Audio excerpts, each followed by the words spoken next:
good morning! Good morning, good morning sa lahat!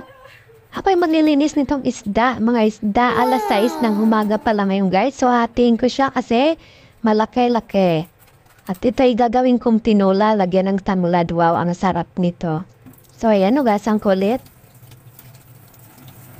Ito lang 4 na piraso ang aking tutulahin. So ang aking Gigi ay aking ilalagay sa plastic.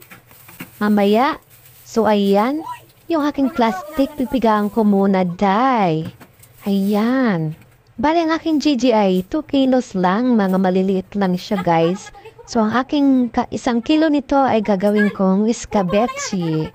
So, shout out sa inyo.